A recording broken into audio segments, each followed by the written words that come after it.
Welcome back to the Peaceful Parenting Podcast. Episode 4, Breaking the Cycle. Parenting without yelling or guilt.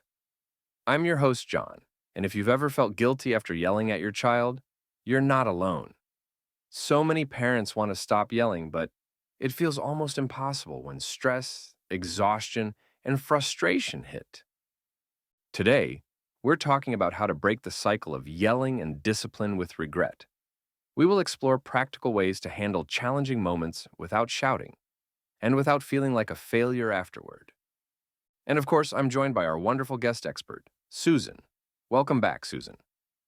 Thanks, John. This is an important conversation because yelling can feel like the only option when overwhelmed.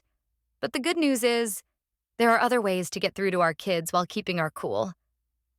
Let's start by talking about why yelling happens in the first place.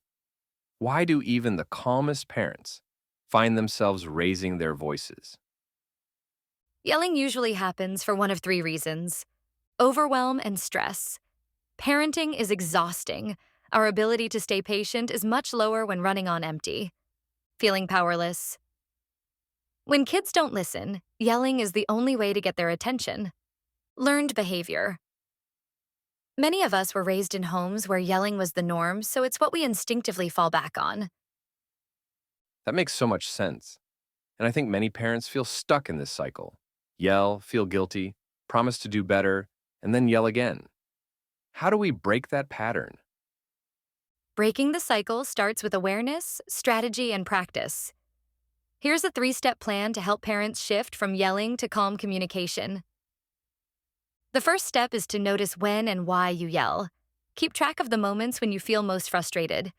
Is it during the morning routine? When do your kids ignore instructions? At bedtime?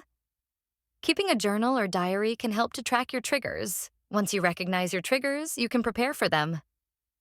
That's a great point. So instead of trying to never yell again, we start by understanding why we yell in the first place. Exactly.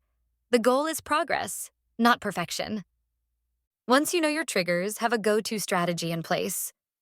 Some quick ways to calm down before yelling include: take a deep breath and pause before speaking. Lowering your voice instead of raising it. This gets kids' attention better. Using humor to diffuse tension. Stepping away for a moment to cool off. I love the idea of lowering your voice instead of raising it. That must surprise kids. It does. Kids pay more attention when a parent suddenly speaks in a calm, quiet voice because they expect the opposite. Instead of yelling, try using short, direct instructions. Instead of, "How many times do I have to tell you to clean up?" You could say, "I need you to pick up your toys now." Adding a when, then statement helps too. When you pick up your toys, then we can go outside. So staying calm helps kids listen better? Yes.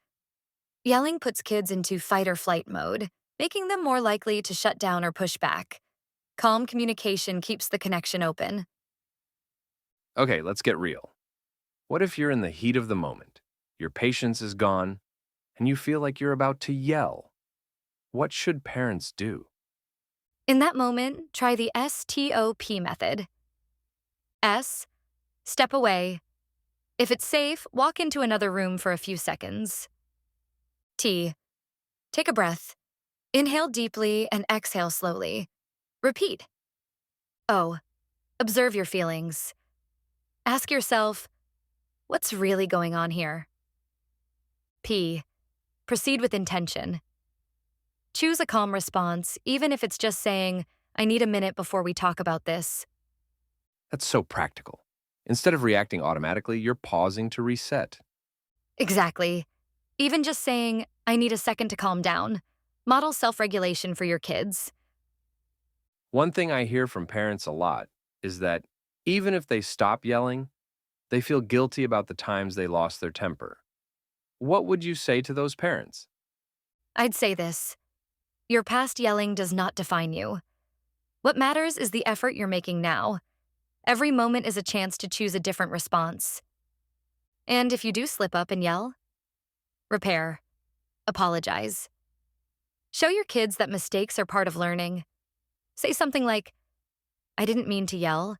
I was frustrated, but I should have handled it differently. I'll try to do better next time. I love that. Parenting isn't about never making mistakes, but how we handle them. Susan, this has been such an insightful conversation. I love that today's episode wasn't just about stopping yelling, but about replacing it with better strategies. For parents listening, I hope you feel encouraged that you can break the cycle and create a calmer home. And if you found today's episode helpful, check out Anger Management Solutions for Parents. It has even more practical tools for keeping cool while parenting. If you enjoyed this episode, don't forget to subscribe to the Peaceful Parenting Podcast. Leave us a review, share with a friend, and let us know what topics you'd like us to cover next. Remember, peaceful parenting isn't about being perfect. It's about making progress, one moment at a time. You got this. See you next time. I hope that